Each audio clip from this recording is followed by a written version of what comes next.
All right, welcome to our first episode of Book and Brew Reviews. Say that 10 times fast.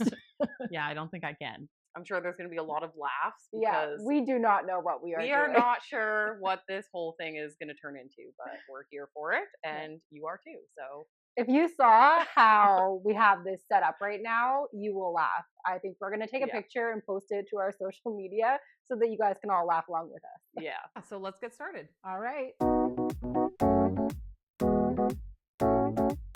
I'm Brenna. And I'm Kaylin. And we're a couple Canadian sisters who are just drinking beers and reviewing books. So the way that our podcast is going to be set up is we will be talking about our chosen local beer for the week. Then we will go into talking about our book that we're reviewing. And then we'll talk a little bit about the books that we've recently read and the books that are upcoming on our TBRs that aren't part of our podcast. This week's beer, we have Spruce Tip West Coast IPA. It's actually a collaboration with Rival Trade Brewing Company and Folding Mountain Brewing.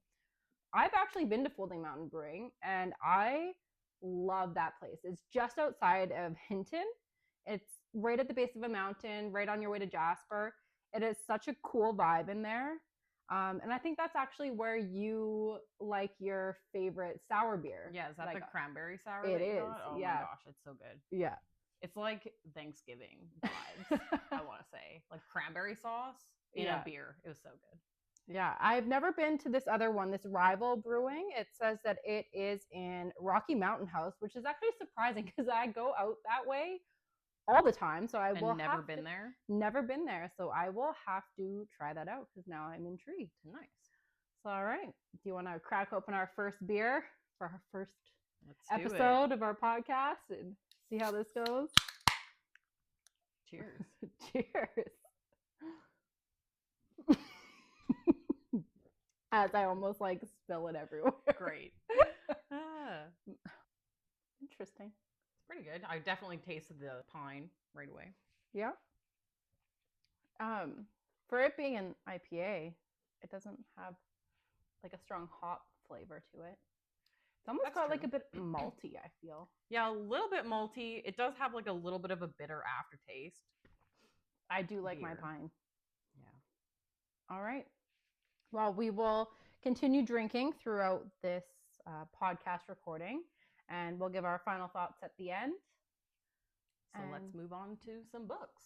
All right. So do you want to talk a bit about what books that you have recently read and the book that you're going to be reading next week? Yeah. So recently I read Remarkably Bright Creatures by Shelby Van Pelt.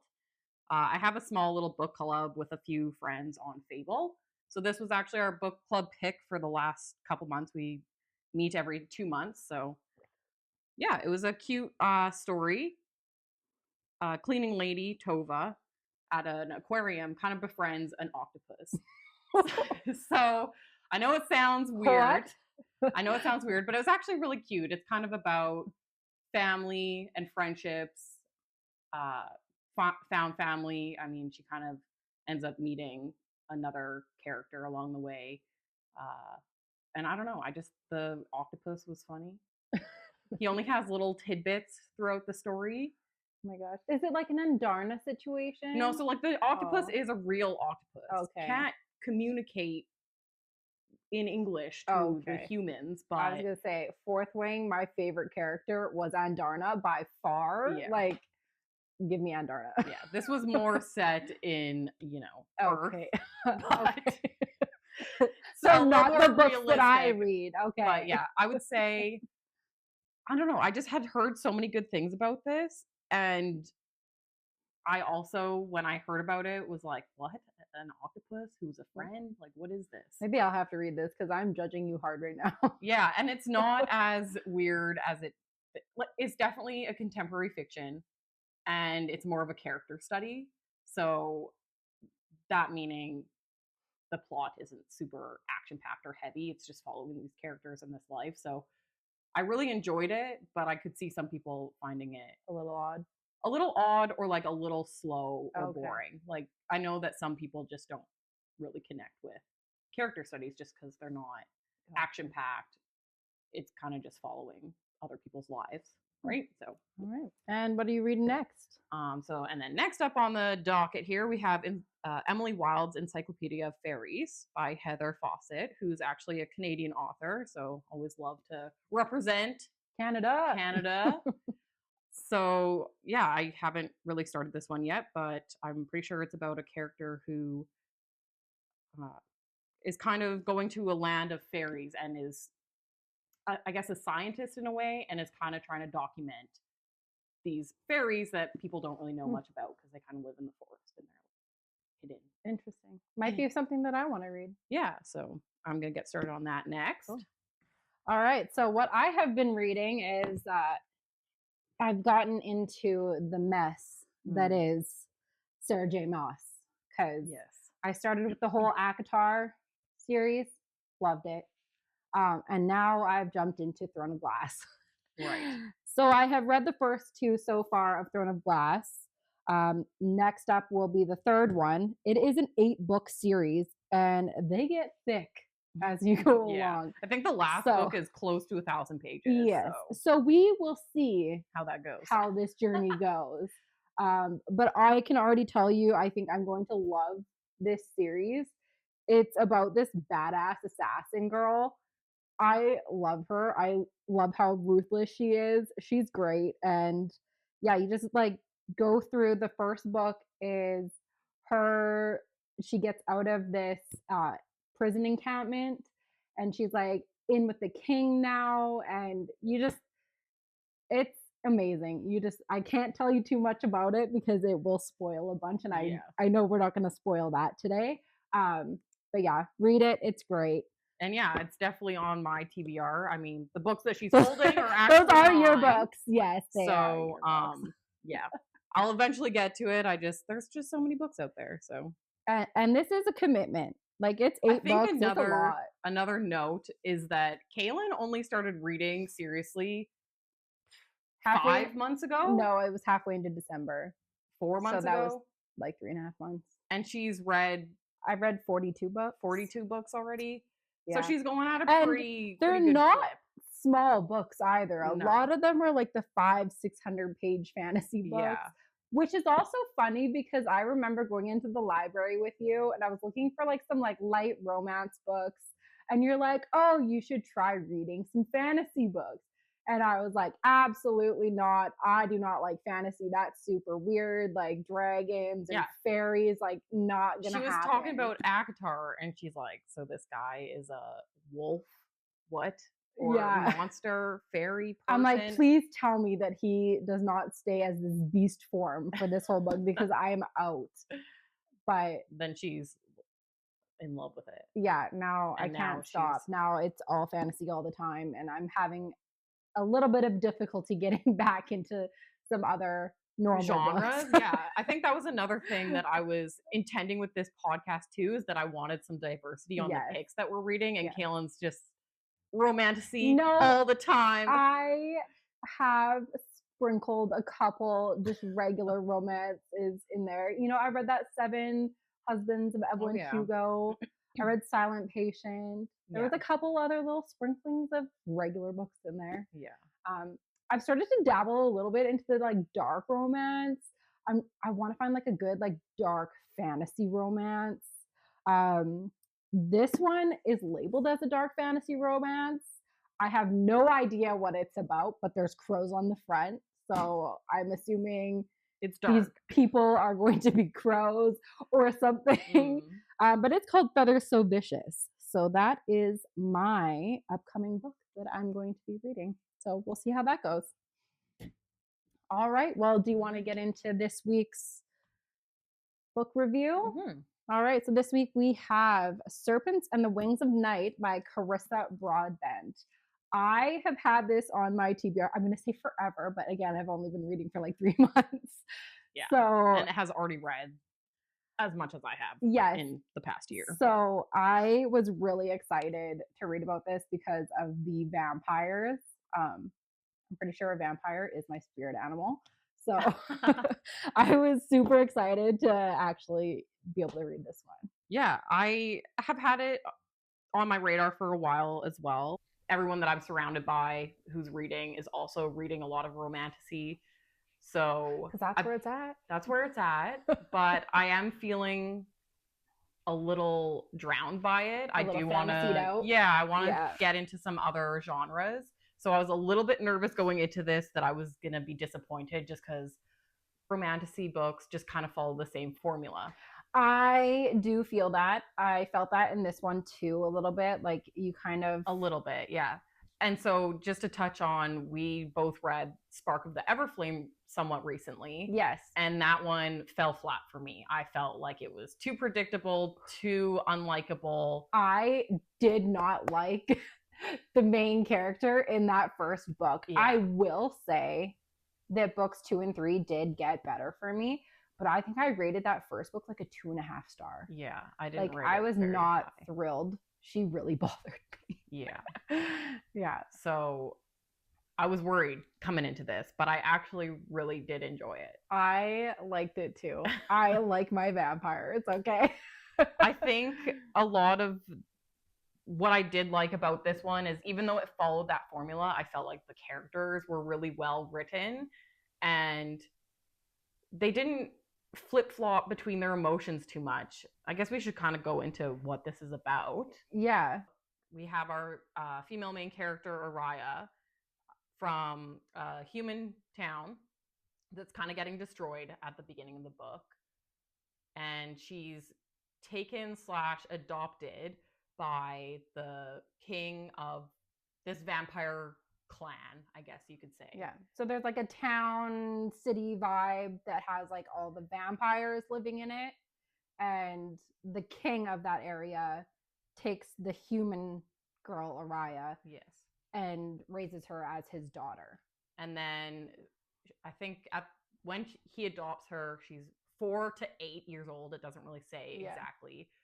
She's put into the trials. So there's these trials that happen like once every 100 years or whatever. Yeah. From the goddess of death. So they go through 5 trials, and the winner of this gets to ask for a wish from the goddess. Right. And so Araya, being a human, being raised in a vampire clan, kind of has the intention of going into these games to gain the power to be kind of... She wants to be an equal to the vampires. Yeah. Yeah. Right. So one thing that I didn't really like about the book is I struggled a little bit in the first 40 pages. I don't know. It might have just been that I was working night shift and I was just like tired, but I don't know. I was reading...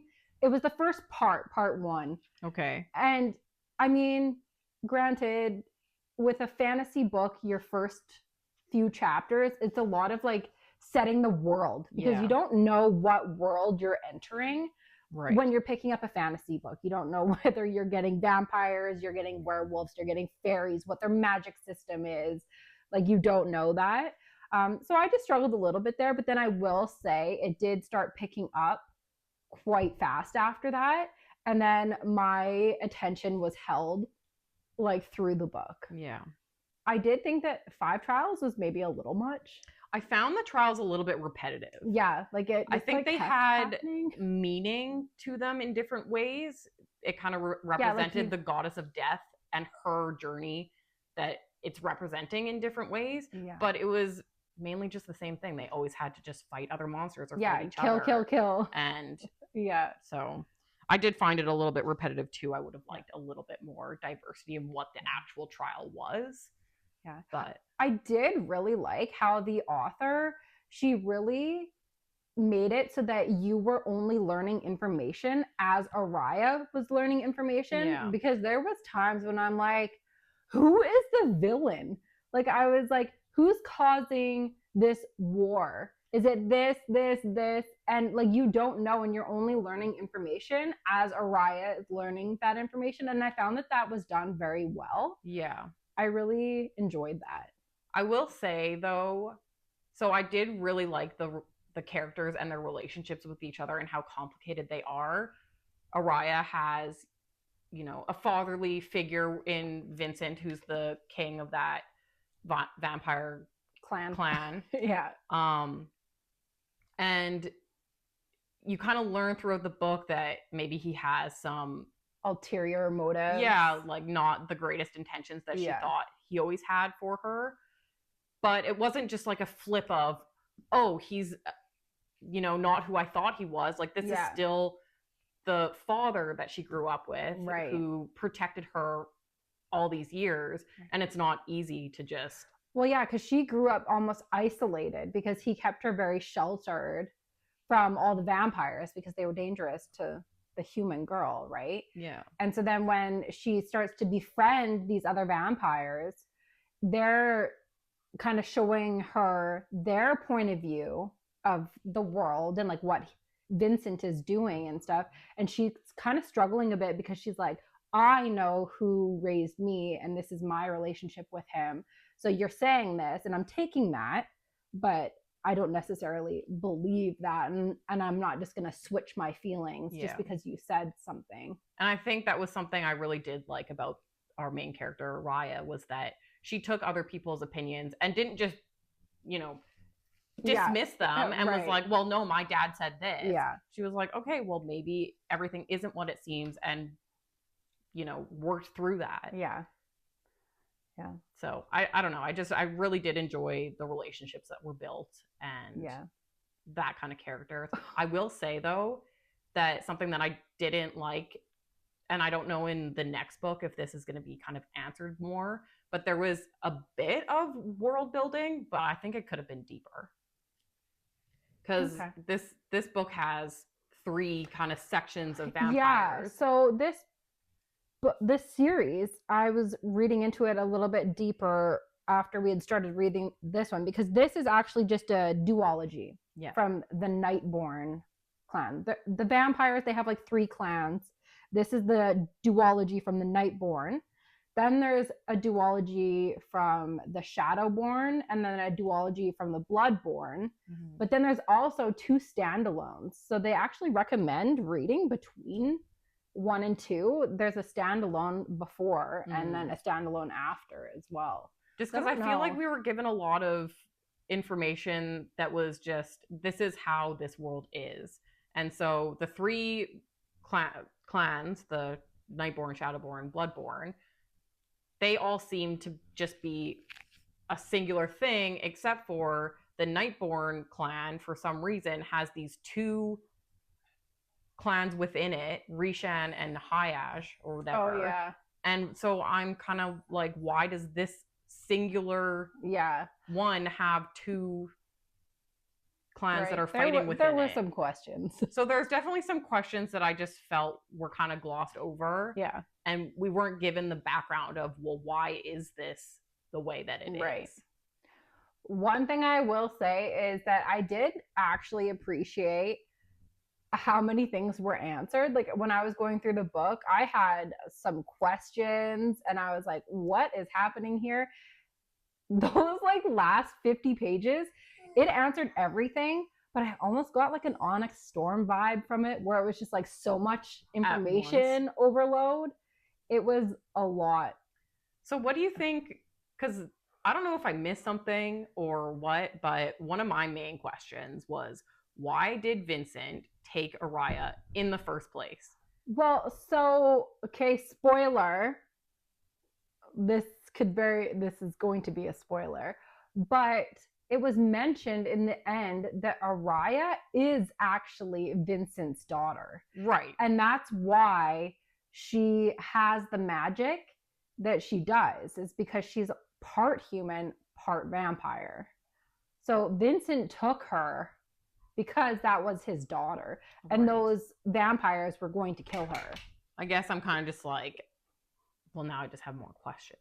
I think when I was reading it, it was revealed that she is the daughter, but in a way that wasn't 100%.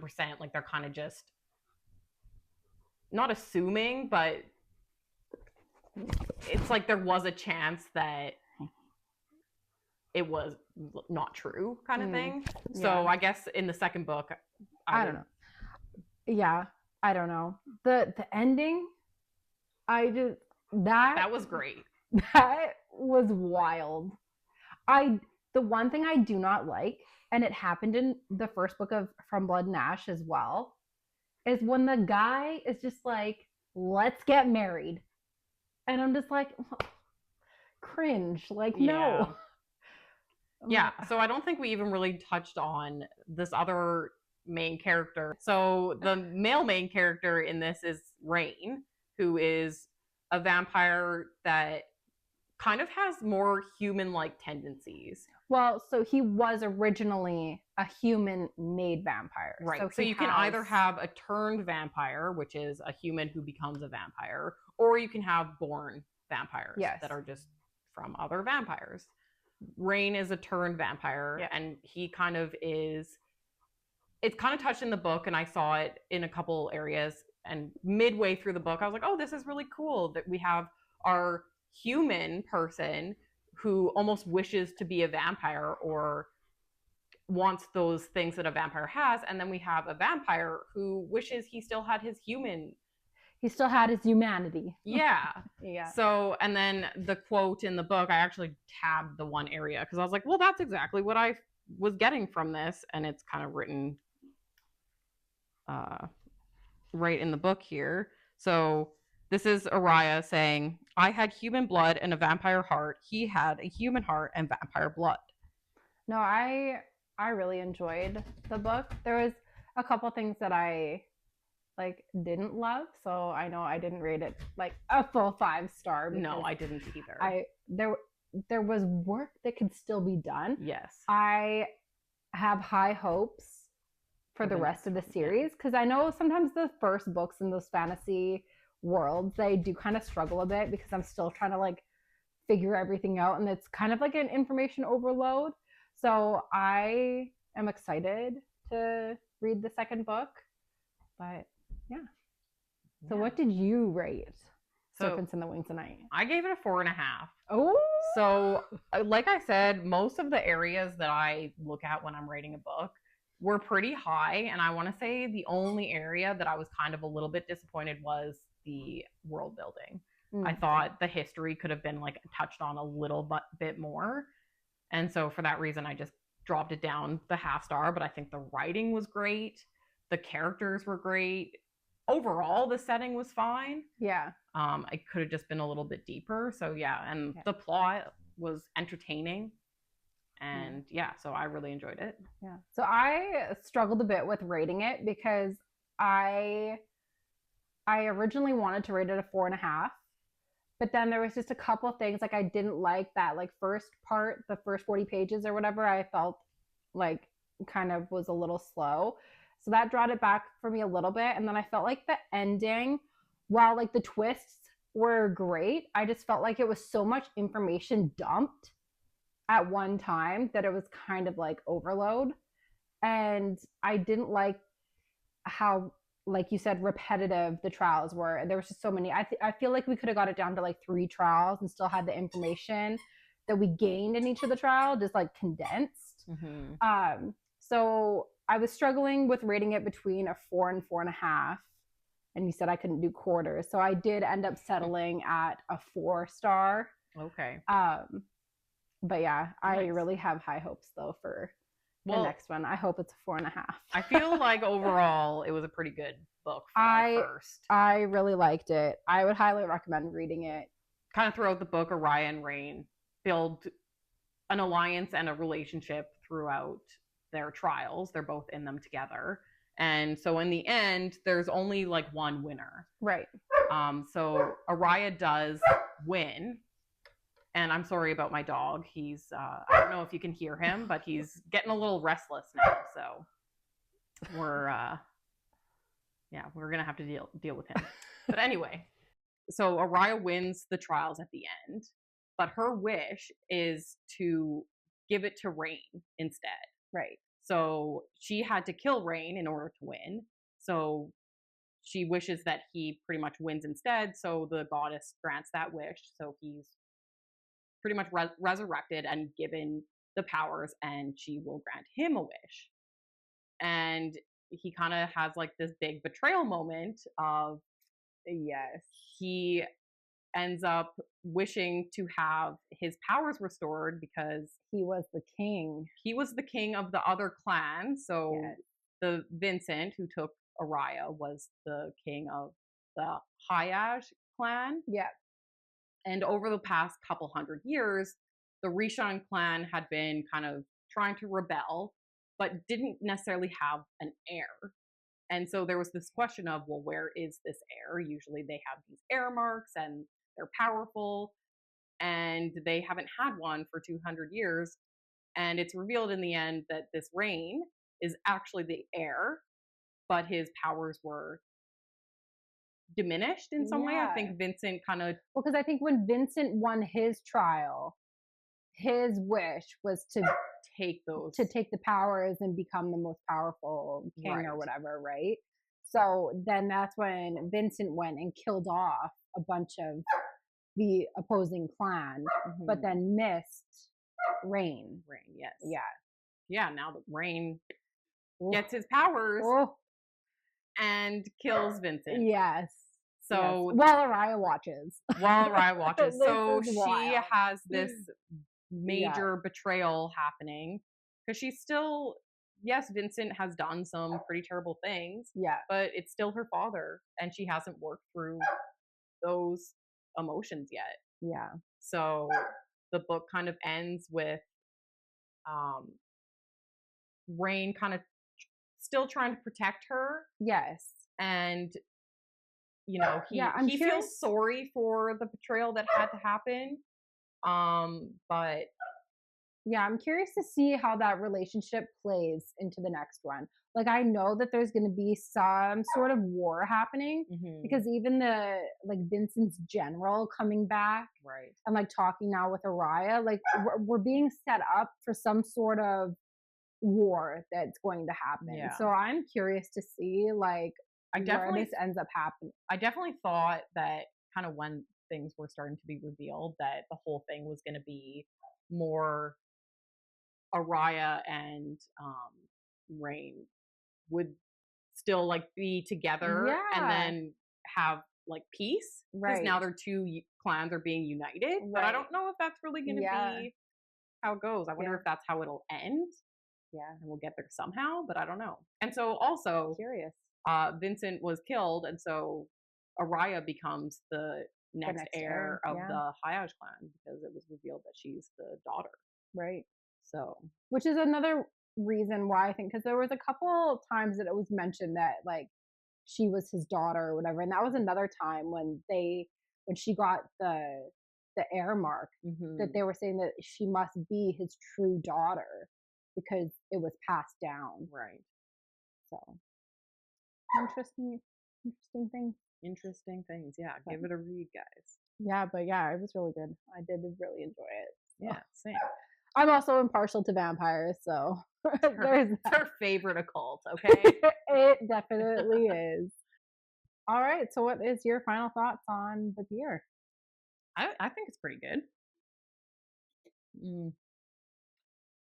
feel like the more I was drinking it, the more I was thinking like this is pretty easy to drink. Yeah, it does get a little bit better as it goes. I still don't love like that malty flavor to it, but I do feel like the more that you're drinking it, the less of that you taste. Yeah. I'd probably rate it like a 3 out of 5. It's not my favorite, but it's not horrible. Yeah, I think I kind of like the maltiness typically more than you do. So Yeah. I think I'll land on a 4. I think it's pretty enjoyable. Okay. Maybe it could have been a little bit more hoppy or something. I don't know. But no, it was good. Yeah, I do definitely like my hops in the IPA. So I think maybe that's just what I'm missing a little bit of. Yeah, But especially yeah, when you mentioned the maltiness, I definitely taste it. Yeah. And I feel like I don't notice it as much just because I do like a malt. Right. Yeah. When I don't like a malt and then I taste that, it's like, whoa. Yeah. But no, I do love Folding Mountain Brewing. I've had quite a few of their beers before, so I'm definitely open to trying more of their stuff. Haven't tried Rival Trade other than this now. but I am all about trying new beers, so Yeah. I am not taking them off the table. And next time I'm going through Rocky Mountain House, I will definitely stop and see what they have to offer there. Yeah, for sure. All right. Well, Thanks for joining us on our first episode of Yeah. our Books and Brews reviews. Yeah, this is probably a mess and a half. So bear with us Yes. over the next few episodes while we kind of get into a groove and figure out what we're doing. Yes. We will, Yeah. watch this back, gain some information. I'm Yeah. sure that it'll only be friends and family watching this at the start. Yes. So constructive feedback is always welcome. Yeah. Keep an eye on our social media, and we will post in the next week or so about our upcoming beer and our upcoming books. So if you want to grab those and join us in our reviews, then you can do that. Yeah. So we have our Instagram, TikTok. We'll have this posted on Spotify or wherever you listen to your podcast. YouTube and YouTube. So look for us there. Book and Brew Reviews. Yep. All Okay? right. See you next week. Until next time.